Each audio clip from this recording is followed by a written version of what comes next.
Et si je vous disais que pendant que vous regardez les prix bouger sur vos écrans, les plus gros acteurs du marché, les fonds institutionnels, accumulent discrètement, sans que personne ne le voie vraiment?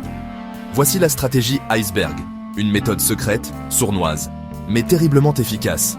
Le nom est bien choisi. Une stratégie iceberg, c'est comme un véritable iceberg. Vous ne voyez que la partie émergée. Mais sous la surface, il y a une masse énorme d'ordres cachés. Voici comment ça fonctionne. Un ordre massif d'achat ou de vente est caché partiellement. Sur les carnets d'ordre, seule une petite fraction est visible à la fois. Un exemple, un fonds veut acheter 1 million d'actions. Il va n'en afficher que 5000. Une fois exécuté, 5000 autres apparaissent. Et ainsi de suite, en boucle.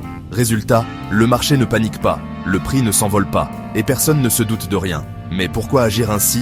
Simple. Les gros ordres créent des vagues. Si un fonds entre d'un seul coup, le prix peut exploser. Et devinez quoi? Les autres traders en profiteraient avant lui.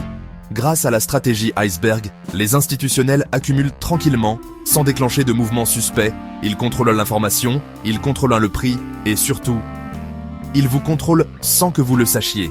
Est-ce qu'on peut repérer une stratégie iceberg? Oui, mais c'est subtil.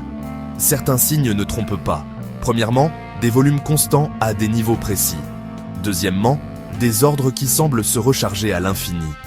Troisièmement, une pression constante à l'achat ou à la vente, sans bouger les prix. Des traders professionnels utilisent des algorithmes pour détecter ces modèles. Pour les amateurs, c'est comme essayer de deviner ce qu'il y a sous la mer, juste en regardant les vagues. La stratégie iceberg, c'est l'arme des élites financières. Pendant que le public regarde les chandeliers, eux lisent les courants profonds. Alors la prochaine fois que vous verrez un prix qui ne bouge pas, posez-vous la question. Qu'est-ce qui se trame sous la surface? Abonne-toi pour d'autres décryptages de stratégies cachées du monde financier. Et dis-moi en commentaire, tu penses que les particuliers peuvent vraiment rivaliser avec les institutionnels?